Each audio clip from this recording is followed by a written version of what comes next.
All right, and welcome everybody. Thanks for joining us on today's demo with Mission Lane, scaling machine learning with thousands of interdependent features. My name's Alexandra Kane. I'm the VP of Revenue here. I am the least exciting person on this call today.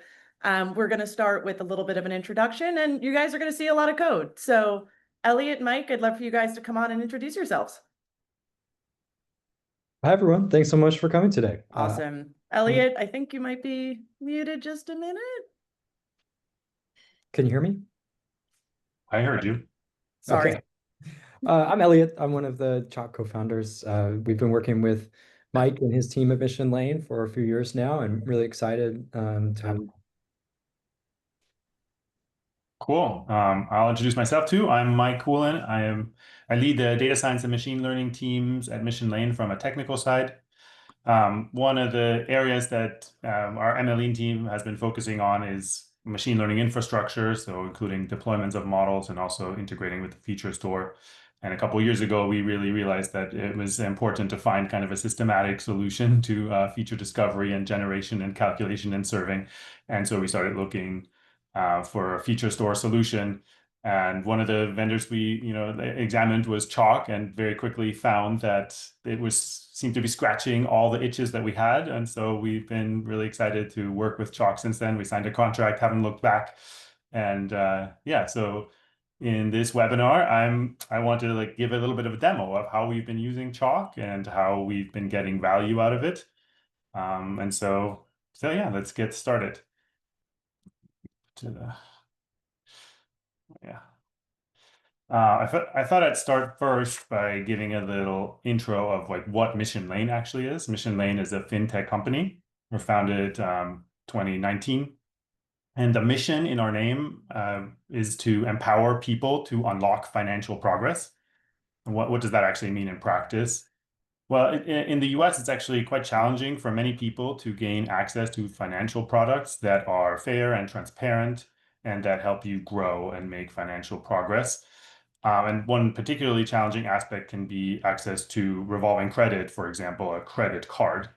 Almost anybody can get some kind of a credit card, but often the product they can get is pretty expensive, has high annual fees or lots of very high interest rates. And it's not transparent when it comes to what kind of fees are applied when, or under what circumstances, or in what timing. Or if something bad happens, like maybe you lose your job and you have trouble making payments, many of the companies won't actually work with you to help you get back to a healthy state. And Mission Lane takes a different approach. We offer a range of credit cards that are suited for folks that don't have excellent credit. They're in the subprime or near prime credit spectrum. But unlike many of our competitors, we try to provide fair and clear credit at lower cost and at better terms than what many competitors offer, and with better customer service. At the moment, we have almost 3 million active customers, and we're continuing to grow. And I think one important contributor to this growth, and in my opinion, also a differentiator with respect to our competitors, is our embrace and our usage of machine learning and associated technology, of which Chalk is one important component. So let me jump forward, or I guess, yeah. Yeah, so two areas that we use Chalk in. I want to talk a bit about where we use Chalk. One is in a kind of a live application decisioning context, and the other is offline, so having to do with batch evaluation. So I'm just going to briefly talk a bit about how we use Chalk at those, and then I'll jump into the live demo component. So in the live decisioning online component, we use Chalk primarily to calculate features that are used to evaluate machine learning models that are used in multiple different use cases. So one is for the initial approve decline decision. A customer has submitted an application, and now they want to know whether they will be approved for a card. Hopefully they will be approved, and in that case, we have to decide what kind of initial line can we attach to this credit card. Is it a low-risk customer, and then they can get a higher initial credit line, otherwise it might have to be lower. In the application phase, there's also a fraud detection component. Again, that involves machine learning model evaluation. We have some cash flow underwriting, which is a different way of assessing credit risk that does not rely on data from the credit bureaus, but instead uses a direct look at the cash flow. And then we have a couple other use cases that are maybe not exactly decisioning, but they are supporting like a real online use case. For example, in-app score lookup. If the customer it goes to our Mission Lane app, they can see what is their most recent Vantage score, let's say, and that is served by Chalk. Or with customer agent support, like if the customer agent is talking on the phone with a customer, they can pull up certain real-time information about that customer through Chalk. So that's the live decisioning component, and then we also have a very important batch evaluation offline component. And so these are, I'll say a bit more about this later, but these are cases where you are not in a live setting. You can, there's no customer waiting for an answer. You can evaluate whole batches, like maybe our entire portfolio on a daily basis. And some of those are credit line increase program, where you're trying to determine whether somebody's ready to see their credit line increase, or payment fraud detection is another one. We also like to score all of our historical models, even the ones that aren't currently in use, on the entire portfolio, so you have that available for analysis and comparative studies. Yeah, so those are some of the kind of offline use cases, and I'll show you a bit of all of those, how that actually works at Chalk, with Chalk and in code in a bit. But the last thing I want to jump in before we do that, before we go to the demo portion, is just this table that kind of shows a bit about the before and after with Chalk, and it has a few metrics listed. And so you can kind of see like where we particularly saw advantages from integrating with Chalk. One is on how long it takes to actually get new features into production. Before we were integrated with Chalk, that would routinely take weeks and months. Now, in certain circumstances, that can be done as quickly as like a day or two. I'll say in certain circumstances, because there are also other areas where it still takes longer, even with Chalk, because you have to build more of the infrastructure around it. But there are definitely cases where it can go very fast. Training, serving, consistency is very important to us. So this is the desire to make sure that the intent of the data scientist who developed the feature is respected when that feature is calculated in a production context. And so before we were in Chalk, we had several different mechanisms in place to try to guard against that. But really, there was still a risk of drift between training and serving. And now with Chalk, we have a systematic solution to that. It's really the same system that calculates the features for both use cases. Model iteration velocity has improved. We used to be somewhat bottlenecked by having engineering involved in the process of getting a feature and a model live into production, and now it is self-serve.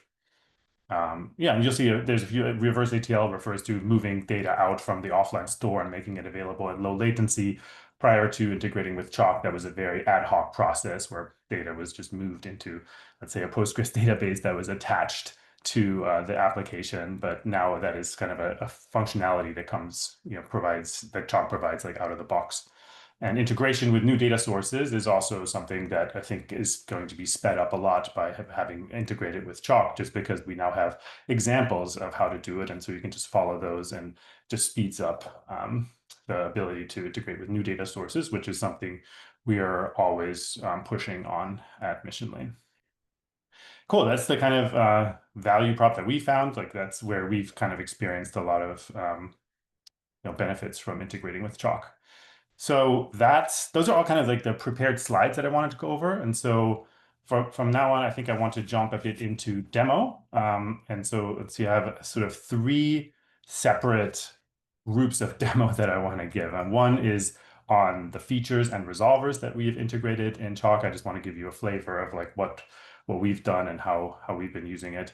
And then I'll give sort of a demo on like the live decisioning flow, how that actually works, and then another one on a batch evaluation on how we are able to keep our offline store up to date. Cool. So I'll jump out of this presentation now. Mike, just before you get started, I Sure. skimmed at the beginning. You are welcome to put questions in the Q&A during the demo live, and I can like take a beat and have Mike answer. Otherwise, we will have about 5 to 10 minutes at the end. So please feel free to ask questions throughout, and we'll kind of see where it goes. Over to you again, Mike. Thank you. Okay, so you can see I have a bunch of tabs preloaded here that I'm going to go through. So I'm going to start by just like jumping into our Chalk UI. And so this is, we have Chalk deployed in our own GCP projects. We use Chalk's hybrid deployment, which means we have we're all on Google, so we use GCP, and we have 3 different GCP projects, at Chalk Dev, as Chalk Staging, and as Chalk Prod, that Chalk is actually able to deploy into. But the data remains in our own GCP projects, which was something that was important to us. And so we have 3 different environments. Dev, obviously, for development. Staging is kind of almost more of a UAT, where we're trying to match what's going to be happening in production, and then our actual production environment. So I'm just going to like jump into here. That just leads you, to the overview, the dashboard that gives you some idea about the health of the system, how many queries are happening per time, what is the latency, what is the CPU utilization, memory utilization, and so on. But actually, that's fine. But what I'm more interested in is showing you a bit more about the features. So I'm going to click here onto the features tab. And we have, at Mission Lane, we use, first of all, I'll point out we have over 6,000 features implemented right now. And so that's quite a lot. And our data scientists are kind of always working on developing and implementing new features. So I expect that number to grow over time. And what are these features? They come from, I would say, a variety of different sources. One are from external data. So from data that we pull from data vendors, for example, credit bureaus or fraud detection providers. And so there's a whole bunch of features that we just extract from those. And I'll show you some examples of that. And then also we have internal features that are derived from internal data. So from customer behavior, essentially, how our customers are using their Mission Lane card, what kind of transactions they're making, what kind of payments, whether they've had delinquencies, how they're engaging with our application, and so on. So let's look at, I'm going to start by looking at just some TransUnion features, just an example. So I'm going to, actually, there's some more columns here than we need, so I'm going to remove some of these. Oops, I should have done that before. Input, output. Should I keep that one? Quest count, don't need that one. Okay, there we go. Now I can move this over. All right, so let me filter by TransUnion here. And you'll see there's a whole bunch of different TransUnion related feature classes. TransUnion provides, that's one of the main credit bureaus, as you're probably aware of, and they provide a bunch of different data products that we purchase for, in many different contexts, actually. We purchase it at application stage when somebody's applying for a card. We also get it for existing customers in a monthly process. And so if we just, like, for example, a TransUnion report that you get contains multiple different products, and so whatever, like CV alternative attributes is one, premium algorithm is another one, or you get credit scores like the Vantage score. So if I'm just going to jump into one of these, you can see here, this is the namespace, TransUnion, CV enriched attributes, and then all of the attributes that we've paid for from TransUnion. And these attributes, there's the name for them, there's a type, there's an owner, which in this case is me, and then a tag. And then this by itself is great. You can see all of them. You can search through them if you want to. But if you want to see a bit more about them, you can just click on one of them. I don't know. Let's go to this one, AT34A. And you'll get some information about that feature. So here's like the definition of it is utilization for open trades verified in the past 12 months. You'll see like what resolvers actually calculate that feature for you. You can already see there's a few different ones, which I'll get to in a moment, showing you that same feature can be calculated in different contexts. And then you get some metrics around that particular feature. Yeah, so that's great. So the one thing that I want to, okay, actually that was TransUnion, so I'll get back to TransUnion in a second, but I thought you'd just highlight one other one. If I go get rid of this, let's look at an internal one. So utilization, for example, where that just came up from TransUnion, but utilization is the fraction of their credit line that they've used. Let's say they have $1,000 credit line and they've spent $800 on it. That would be 80% utilization. So that's an important quantity. And so we can see like what kind of features actually are available that have to do with utilization. I can search for them and I'll get a bunch of different ones. So these are now internal ones. This is not utilization as reported by the credit bureau, but utilization as we've measured it on our customer using our card, the Mission Lane card. And so there's a few different flavors of utilization, and these are tied to the account statements class. So this is what was their utilization at the last time they had a statement from us. So that's fine. And then additionally, you realize you don't maybe care just about the utilization at the last statement. Maybe you care about some aggregations around that too. So we have, here's a feature clause called account statement aggregates. That's now looking not just at what was the utilization at their last statement, but how has it changed over time, or what was the mean utilization over the last 6 months, for example. Or maybe there could be trends, like has the utilization been increasing over time or decreasing over time. So if I click into one of these, again, you get a definition. This one is the mean of prior 6 statements of principal balanced utilization. And then we can click on the resolver too. So just to see that, this resolver now, now we're in the resolvers page, it tells me these are all the other features that this resolver calculates for us. And you get a little glimpse into the actual code that provides that. So in this case, this function that we've defined, does look back aggregations over multiple windows. You can't actually, the actual interesting logic is in this function, which you don't see in this view, but if you want to, you can click in context and you'll get the full code here as well. So that's kind of convenient. But really to really understand this a bit better, I think or to get more details of it, I think it's nicer to look at it in the IDE. So I'm going to jump over and show you a bit more about this in our Chalk features repository, which is, go over here. I'm still sharing that, I hope. Yep. Okay. So this is our Chalk features GitHub repo that contains pretty much all of the definitions of the feature classes and also of the calculations of them. And what I want to highlight here is one of the advantages we found from using Chalk, which is that you can reuse the same feature classes, the same feature definitions, and also the same calculations of them in different contexts. So I'll just briefly review this repo. We have a GitHub GitHub folder here that contains all of our GitHub actions, like all of our deployments are managed through CI/CD through GitHub actions. So that's defined in here. And then, we have the Chalk features directory itself that contains directories for every single provider and also for the internal feature classes that we saw here before.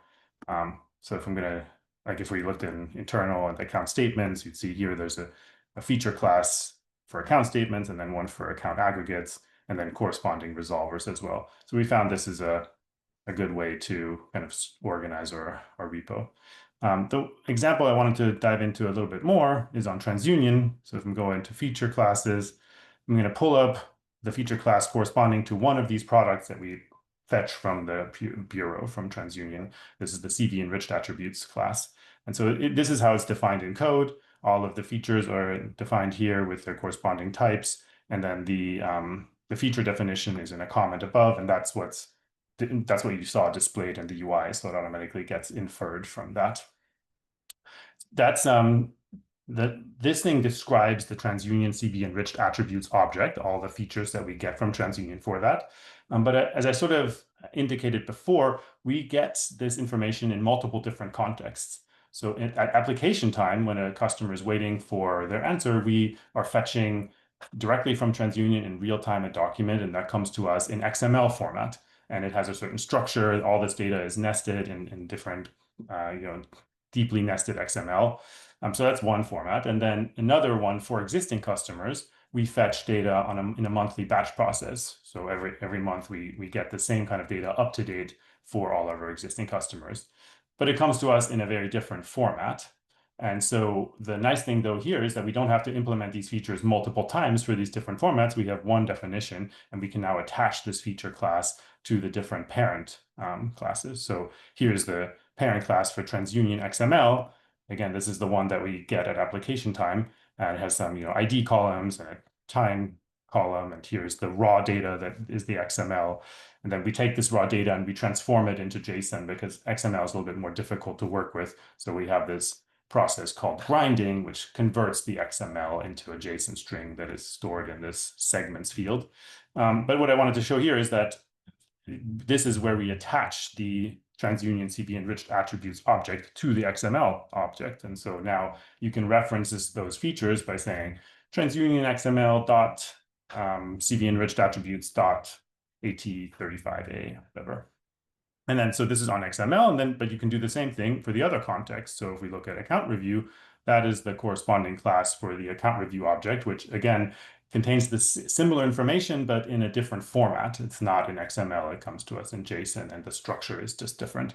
And so we can, but nevertheless, we can still attach that same object onto the onto this account review object. So you get the same information. You can reuse the definitions, and yeah. And so not only the definitions, you can also reuse the calculations. To see that for this class is not that interesting, because this class is really just pulling out attributes that the external provider, the TransUnion, gave to us. So there's not really any computation. But we also have some examples where we actually do our own computation, where we receive raw data from TransUnion, and then we calculate essentially our own versions of attributes like this. We call that our trade line features. So we have like many of those that are all defined in here. But I think there is an interesting example of how we can reuse computation as well, not just the definitions. So if I jump into the resolver for TransUnion trade lines, there's a whole bunch of different resolvers that calculate different types of features. So I'm just going to pick one, and this one is DQ survival. So this has to do with features related to customers who have gone delinquent on one of their trades in the past. Let's say they had a mortgage, and six months ago they missed a payment on their mortgage. We're interested to know, like, how are they able to recover from that delinquency, or how long did it take them until they could make a payment again, or did they recover at all? And so there's some delinquency survival features. And this particular resolver is working in the TransUnion XML context. So it takes the JSON segments blob from TransUnion XML, does like some transformation of that to get a user object, and then it calls this function, get delinquency survival features. So it's not a very interesting function. Here it is. All it's doing essentially is doing these kind of calculations that I just mentioned. But the interesting thing is you can reuse that same function in a different context. So here, for example, we have it on account review. This is the resolver that calculates those exact same features, but it doesn't do it on a TransUnion XML object. It does it on a TransUnion account review object. And so there's a slightly different function that takes that input data and converts it to the same user object. And then at that point, you can just reuse that exact same function and get the same features. And so you don't have to worry about redefining how those features are calculated in different contexts. And that's been pretty valuable for us. These features that I'm showing here were developed in an application stage context, but we can now apply them in an account management context for existing customers and calculate those without having to reinvent the wheel. So that's been pretty powerful for us. Okay, so let's go back to here.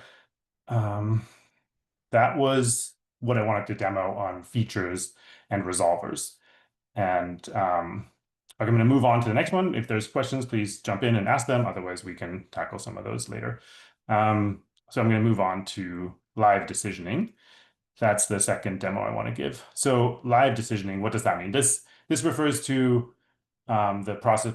Customers come to our website. So let's say here, missionlane.com, and they're interested in getting a credit card. Maybe they're responding to a mail offer, or maybe they're just want to see whether they'd be approved. So they click on see if I'll be approved.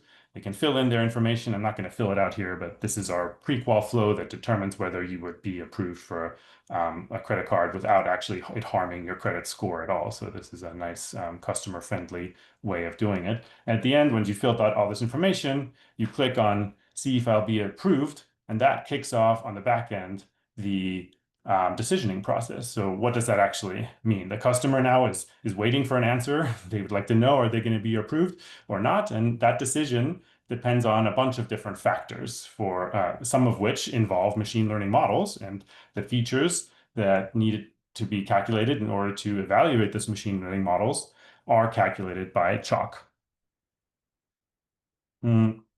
This whole process is orchestrated by a decisioning platform that our engineering team has built.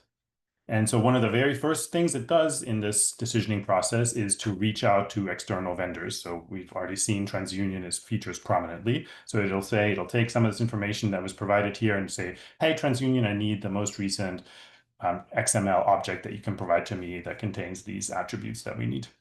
And so once it receives that by itself is not valuable for the decisioning system yet. We found that it's not a particularly great pattern to have the decisioning system itself parse the XML code and extract the information it needs and ultimately it's probably going to want to do some transformations, and then different use cases are going to end up doing the transformation differently. And so that's exactly what we want to avoid. And that's why we've settled on a feature store. So instead of the engineering-owned decisioning platform processing this XML document, it instead just sends it off to Chalk via an online query.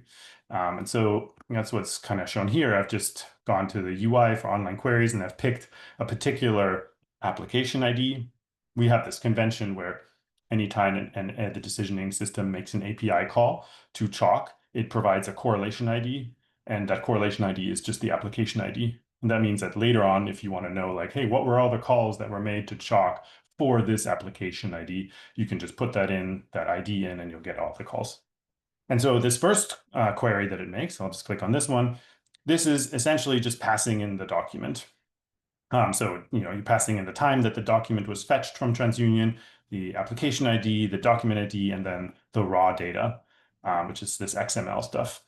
And then Chalk goes and converts that into a more usable JSON structure. It also returns a list of the various products that were present in this document. And then it has all this JSON listed out here. So this is this process that we call document grinding. And the result of this, like the decisioning platform, is still not actually going to consume this JSON transform data. The reason we do this at all is just to make that data available in the online store. So just by virtue of having made this API call, this data now is stored in the online store, which for us at Mission Lane is backed by Redis, and it now becomes available at very low latency for subsequent requests that need to process this data that has been extracted. Not to interrupt you, but we had a good question. You were Please go. Yeah, go ahead, interrupt. How do you bind all the features together for point-in-time accuracy? Each feature would have a different update cadence. How do you then consolidate them at runtime? Yeah. So for what I'm describing here right now for the live decisioning flow, that isn't so much of a concern because this is happening just at one particular point in time. That person is not yet a customer, so there isn't really point in time concern yet. But that point in time concern does become more important when you're talking about calculating features for an existing customer. So I'll be talking about that in the third demo, but I can touch on it right now. Like we fetch this kind of information from TransUnion, or also our internal data. We calculate that at every single month for all of our customers, or not even months, sometimes every single day. And so then it is tagged with the time that was calculated. That's the feature time. So if it's a document, that would be the fetch time of the document, or if it is calculated from internal data, it would be the evaluation time. And so then Chalk then knows that this feature is attached to this particular time. And then when you go and want to fetch data to, for example, build a training data, assemble a training data to train a model, you are guaranteed, but you will request features at a given time, and Chalk will guarantee that you will not get any data from the future relative to that time because everything has been tagged with that exact time. And so, yeah, I think that answers that question, I hope. Any more questions on that, or otherwise I'll continue with this demo. I think we got one that's, I don't know, I think it's somewhat timely. How do you prioritize which models or features make sense for you to move into the platform? Put it into, that's a good point, and somewhat one where I think still in the process of figuring out. I think the most important thing that we use to prioritize is the impact that feature is going to have on our model. So we're trying to not necessarily put everything into Chalk, although you saw we already have 6,000 features, so maybe we didn't always succeed. But in general, we'd want to first have some kind of assessment of like, is this feature actually going to be valuable and going to make a difference? And if it does, then that would be prioritized higher for actually getting implemented. I think that's probably like the primary. There's also operational complexity. If somebody has data scientists have come up with a feature that actually is extremely expensive to calculate because it requires like looking at many different data sources over long periods of time, that might be a consideration too. Is like how difficult is it actually to calculate? Mike, I think we got one more from Faithful. Are you saying you use Chalk ingestion timestamp as the feature time or the timestamp of the document? Both. I mean, it is so The ingestion time probably doesn't matter so much. It just doesn't matter exactly when that thing was actually loaded to Chalk. So maybe I misunderstood the question, but it's really, when we're talking about an external document, there actually was a time at which it was fetched. That is the time that we will call the feature time. So that document, the content of that document, all the features derived from that are only valid for query times that happen after that period of time. Prior to that, they would not have been known yet. Yeah. Awesome. Cool. There's a couple of more complex questions. I think we'll tackle them at the end and keep Mike on his roll. Cool. I'll keep going on this live demo part. So I was talking about how this XML document has been uploaded, has been transformed into JSON, is now available in the online store. And there's a few more of these. There's like some fraud providers. There's another TransUnion document we get. But then ultimately, we don't care just about the pre-processing. We care about actually evaluating a machine learning model. And so that's what's happening here on the right. We have this particular process that we're looking at here required evaluation of two different machine learning models, one that predicts utilization, the other one that predicts credit risk. And so let's look at the Firefly one. That's the name that we gave to the initial line assignment credit risk model. And so a pattern we've adopted is to use named queries. So we've just called this query the Firefly named query, and that predefines what is the input that this query needs in order to calculate all the features that are requested. And then it also encodes, or it has codified all the return features. So all the features that this query returns are the ones that are needed by the Firefly model in order to score, calculate a risk assessment for initial line assignment. And the advantage of this pattern is that the engineering decisioning platform doesn't need to keep track of like, what are all the different features that I need in order to calculate the Firefly model? Or if we go to the next generation model, that'll be a different set of features. You'd have to update all that code. Instead, all it has to say is like, hey, I need Firefly features. These are the inputs I need to give it. So it's mostly just application ID, which you can join to the documents that were joined before, and then some information around, what was their bank account type, what was their total annual income, stuff that was collected during the application flow. And that's all that Chalk needs in order to now look up through online queries what actually are the features that you need, and then those are returned, and then the decisioning system can just pass them right on to the model evaluation server. And so if we just look at one of these queries, that'll be the last thing we're doing for this demo. This is the Firefly query. And so it's a considerably more complex query plan. So you can't even see it all, but essentially it's just taking all this input that we just talked about here, and then it calculates various different resolvers and calculates all the features and returns all the features that those resolvers returned to the calling system. And then they can just take that information and pass it on to the model scoring server. And so just to recap this use case, what we do is we collect documents from external providers, we upload them to Chalk. Oh, I forgot to say, like right now we're doing that through an online query. We're in the process of transforming that to a streamed resolver, where the decisioning system will instead just publish that document to a pub sub stream, and then Chalk will just discover that and just subscribe to that stream, say like, oh, here's a new document, let me process that. So we're transitioning to that. Right now, we're still in the world where the decisioning system, like through an API call, uploads that document. That converts the document, makes it available in the online store at low latency, and then subsequent calls for features that are needed to evaluate machine learning models can calculate those features and return them. And we use named queries so that then the decisioning platform does not need to keep track of like what features actually need to be calculated. It can just get them in lump sum. Great. Cool. So that was the live decisioning flow. I answered a couple questions on that, but if there are more, then I'm happy to dive into those as well. Otherwise, the third one is also pretty exciting to us. This is to do with batch evaluation. And here, so I'm going to maybe use the example of a credit line increase. So every month, customers roll their statements, meaning they have completed another statement. And at that point, depending on certain eligibility criteria, like for example, whether they've, have they been using their card, or like have they gone delinquent? If that's not the case, then they are eligible in principle for a credit line increase, meaning that they might currently have a credit line of $1,000, but maybe we can increase that to $1,500. That's really one of the things our customers care the most about, is like having access to an additional credit. Like they want their positive payment behavior to be reflected in additional credit line. And so that decision again depends on numerous factors, many of which involve machine learning models. And so again, we use Chalk to calculate the features for that.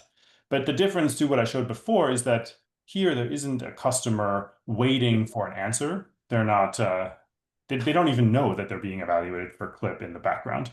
And so that has an advantage that you can do the whole thing in batch, and you can do it for the entire portfolio of our card holders on a daily basis.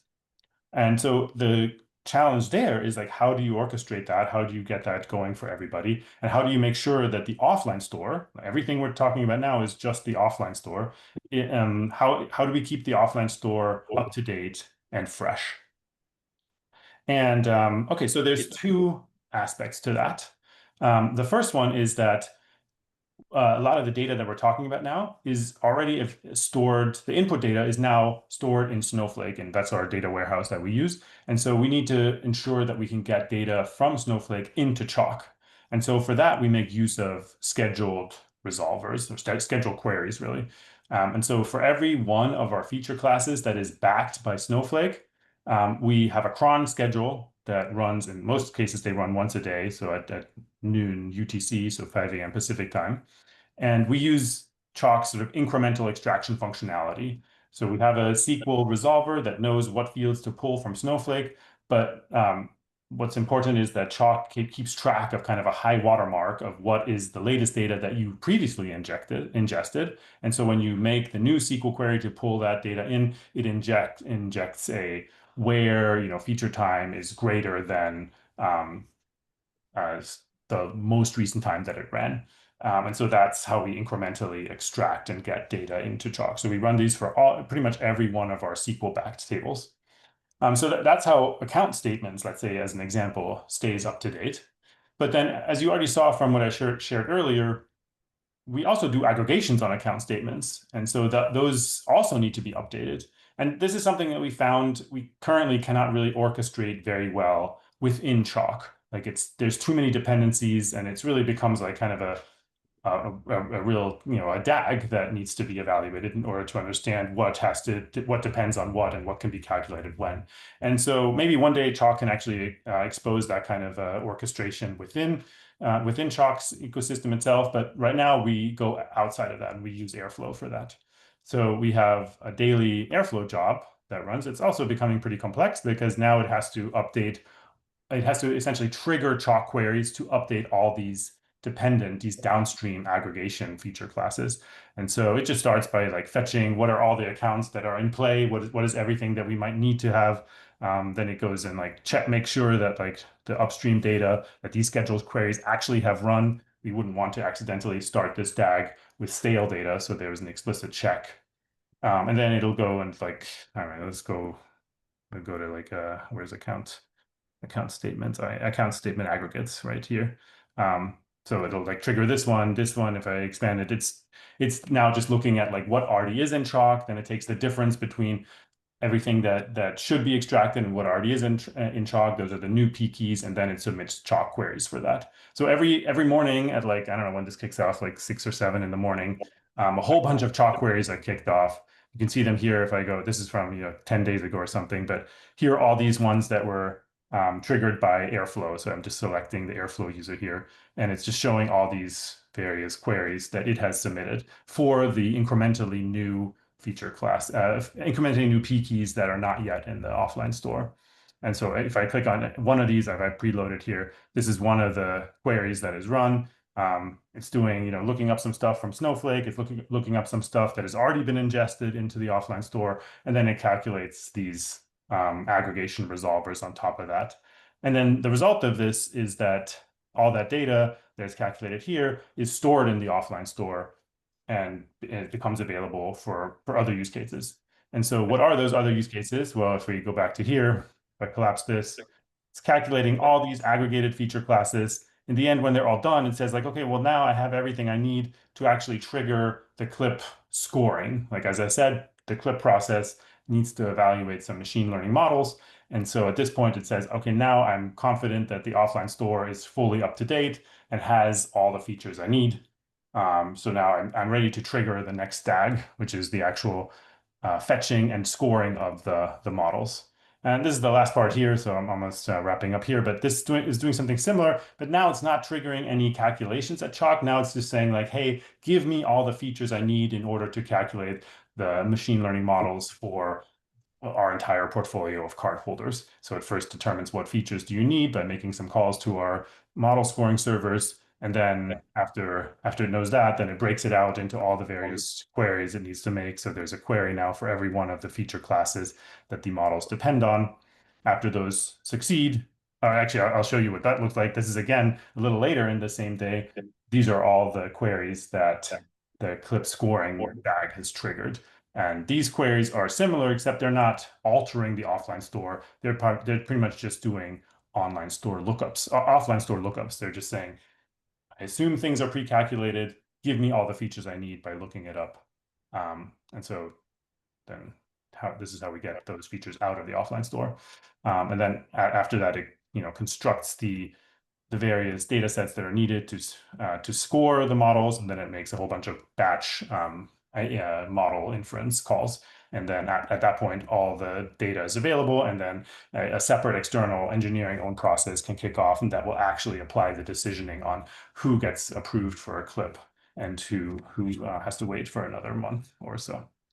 Okay, so that's what I wanted to share on the batch system to review. Like, this is how we are getting the data into the offline store and how we're keeping it up to date and how we can afford to score our entire whatever millions of card holders every day or every month in order to evaluate them for clip. And that kind of concludes my my third demo. So at this point, I'm done with demo, and I'm happy to try to take additional questions, or I'll pass it back to Alex to take the next steps. Awesome. Thank you so much, Mike. We do have some questions for you. Yeah, so great. We'll Bring 'em kind of on. get started. Great presentation, Mike, coming in.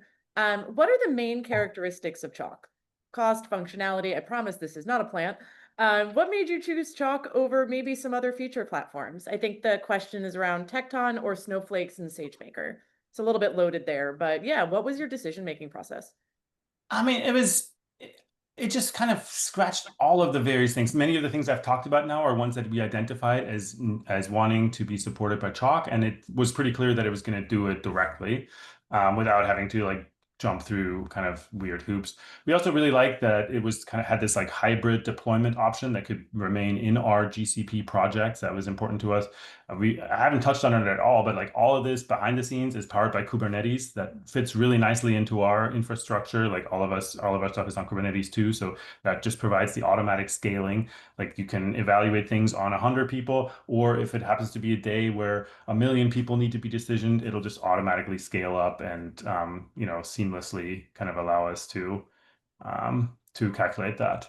I like the way the UI has also kind of like evolved quite a bit over when we first started using it, but it's becoming more and more functional and like showing more, fulfilling more and more of the needs we have around feature discovery as well. So that was great. And we kind of like the energy that we got from talking to Elliot and Andy, and just like it's like a still a relatively young company, and it's like very dynamic, and the support has been really good too. So whenever we have, invariably you run into some bugs and need something fixed, like people are definitely on top of it and help us improve the system.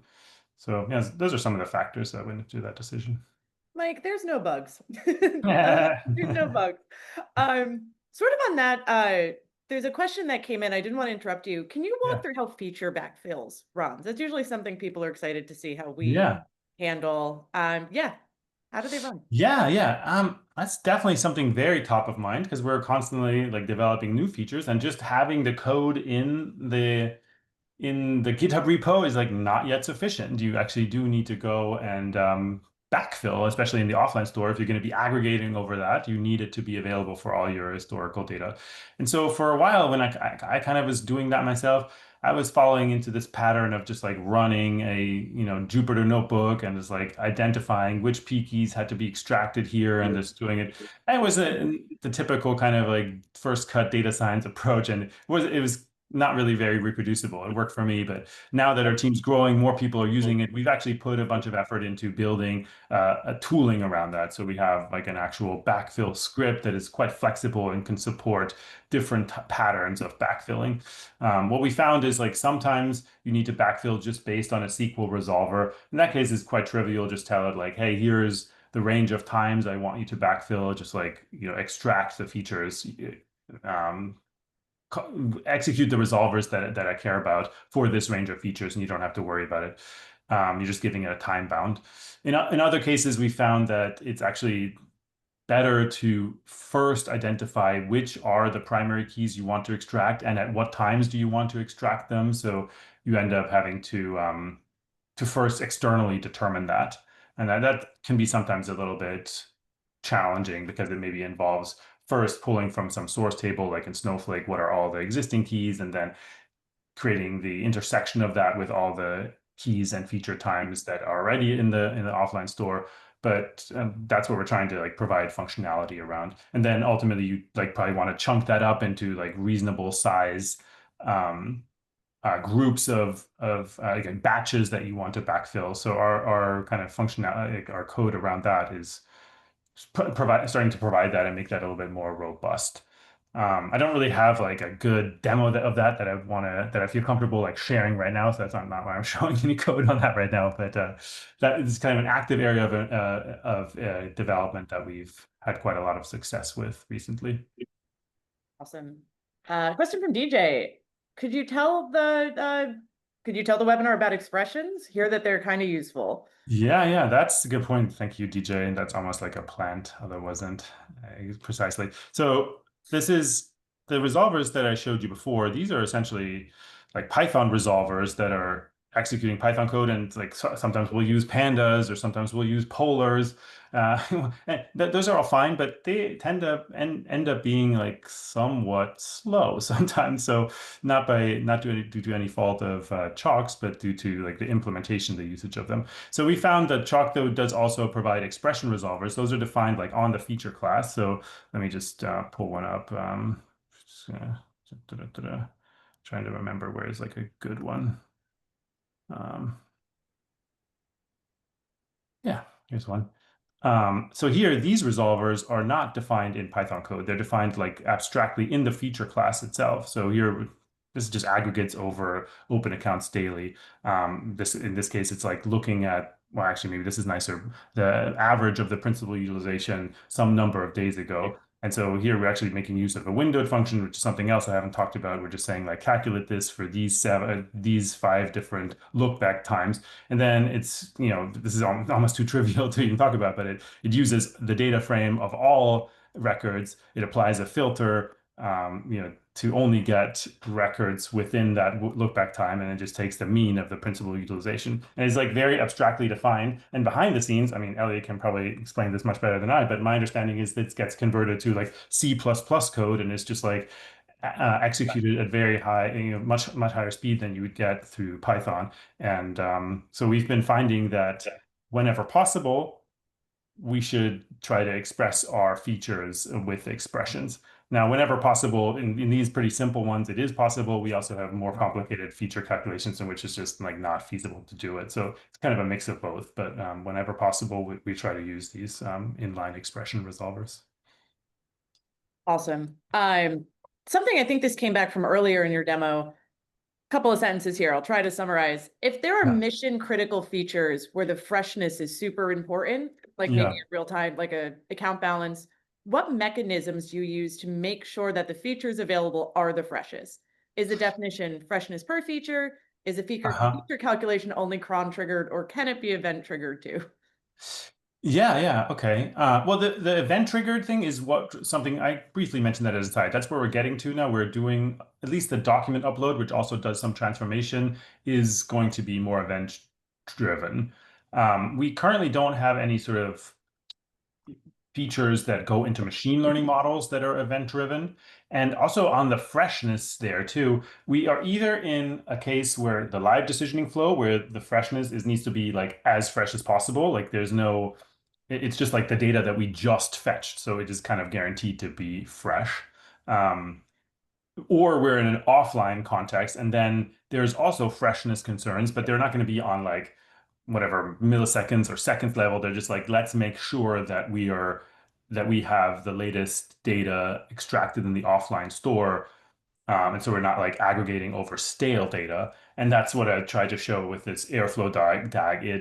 It makes sure that all the most recent feature times that we know of that should be extracted actually are extracted and available in the offline store. And so we ensure that that is there. But this is a sort of case where I don't think we have this exact case that the person that is asking the question is getting at, where you really need very, very short-term freshness constraints, but it's in a live process. I'm not sure if I'm exactly answering it, but I've touched on some of it.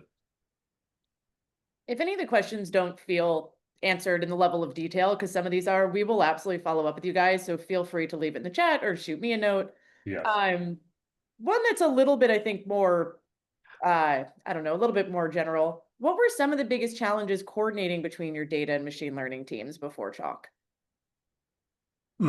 Yeah, I mean, one that comes to mind is that we had one process in which over time, a lot of the features had been defined in SQL, so in Snowflake, and that worked quite well for calculating creating training data for models. But then when it came to actually doing the same calculations in live decisioning, or actually this was batch decisioning, but like it was a different process than what was calculating the features in Snowflake itself. And so what ended up happening is that those same calculations had to be kind of re-implemented by a different team. And even though they did an admirable job and like they actually did match in most cases, but it was like, two completely different calculation streams that did the exact same calculation, one for historical data and one for kind of live or for like evaluation purposes, inference purposes. And that's sort of the classic thing that you really kind of want to avoid. And that's the kind of the sort of friction that we experienced. So also like this was all done in SQL. It was making use of dbt, which we actually find very useful at Mission Lane. We use dbt in quite a lot of places, but in this particular case that involved using a lot of macros and then aggregations over those macro defined features that themselves were using macros, and it became very difficult to even understand after the fact what is the calculation that was being performed. So I had to, with some of my colleagues, had to go through the process of transforming that into Chalk, and that was quite a headache to like really uncover all the different nuances and the different sort of nested levels of calculations that were being done in SQL. Awesome. I think we have one last question, unless anybody has a couple more. Are you saying that named queries decouples the online side for needing for what features to fetch? Yes. Yes, I just want to like break this. There's a couple of questions in this. Yes. Yeah, no, sorry. Go ahead. So No, should I start with that one, or do you want yes. to keep going?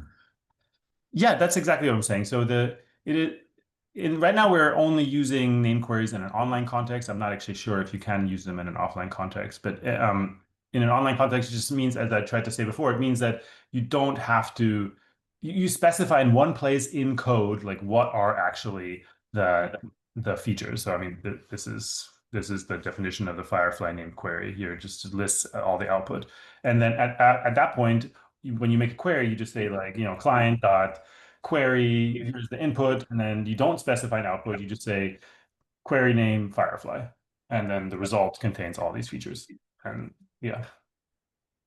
Awesome. Hopefully Faithful, that answered your question. If not, certainly just send us a DM. We're happy to get into a little bit more detail. Last question. If you had to restart Mission Lane's migration to Chalk, what would you do differently given your experience? I mean, ideally we'd like start from something like Chalk earlier. Like we had a lot of, and it's actually ongoing. It's just a lot of things that have to be moved over. I feel like we're doing an okay job on it. We're kind of breaking it out into sort of parcels that can like work in by itself. We're not trying to do it all at once.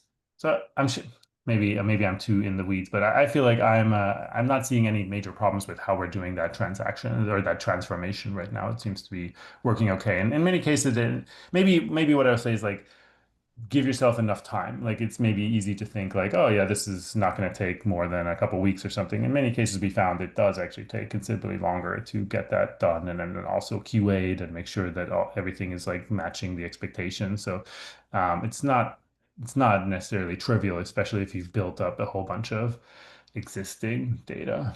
Um, one other one maybe I'll touch on a little bit related to this is we are still trying to figure out what the best pattern is for determining which features to actually deploy in Chalk itself, like as a proper, first class feature. Because it's very easy for data scientists to come up with very large pool of features by trying, different groupings and different temporal crossings and so on. You can end up with many features that are potentially interesting, but you don't yet know whether they are really valuable. And you might not want to implement everything you can in Chalk because, there are operational complexities with having it live in Chalk too. And so we're trying to figure out what the best pattern is for us allowing the data scientists to use the computation that Chalk exposes, but not actually have it deployed yet. And so like Chalk has this concept of a branch deployment, and so we're making use of that. And so I think that's kind of the pattern we're settling on, is that we just say, hey, use the branch deployment to calculate all of your whatever 6,000 candidate features, and then do some machine learning analysis on that, which ones of those are valuable, and then we'll actually implement in production only the subset of features that actually are likely to provide lift. Sort of on the subject, going back a little bit to features, how are you managing feature versions and model versions to features versions mappings? Yeah, Adding them in those one-to-one. Yeah, I mean, this is something we haven't actually fully embraced much yet. So Chalk does have this capability of feature versioning. So you can have that same feature defined, and there's a version 1, version 2, version 3 if you make differences in calculations. Like if you've discovered a bug, but maybe some older model was trained on the buggy version.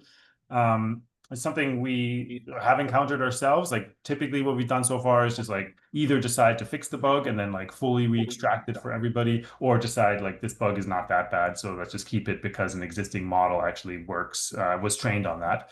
But so I think that's actually an area for us to explore more, like how we can actually do that. Oh, another way forward, of course, is to just actually define a new version. So for example, we have some like legacy features and other features that are the new version. And so then we actually maintain both of those so that some older models can still use the legacy version, but newer models that we're training are going to use the fixed version. So that's also a pattern. But I think there's definitely some opportunity for us to make use of the Chalk provided native feature versioning that we just haven't explored much yet.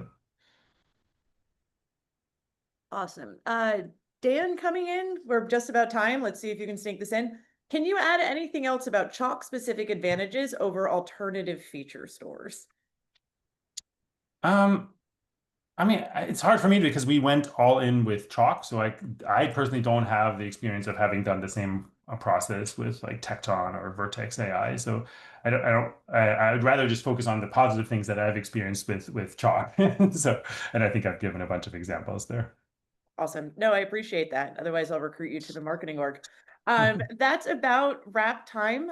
Mike, thank you so much. There's a couple questions we didn't get to. I will be personally following up with everybody. So if anything pops into your mind, let me know and we'll relay them to Mike. We're Chalk.ai. Elliot and I are happy to talk to you, give you a little bit more of a, customized demo if anything piqued your interest. And then Mike, thank you so much. Thank you. And I'll just say, like, Mission Lane is hiring for a role in the data organization, machine learning engineering, data science, data engineering. So if any of the people on the call were piqued by what we're doing, please consider applying. Awesome. Mike, thanks again. Elliot, we will be sending a recording along. Feel free to pass along to any of your colleagues who weren't able to join. Enjoy the rest of your day, guys. Take care. Thank you.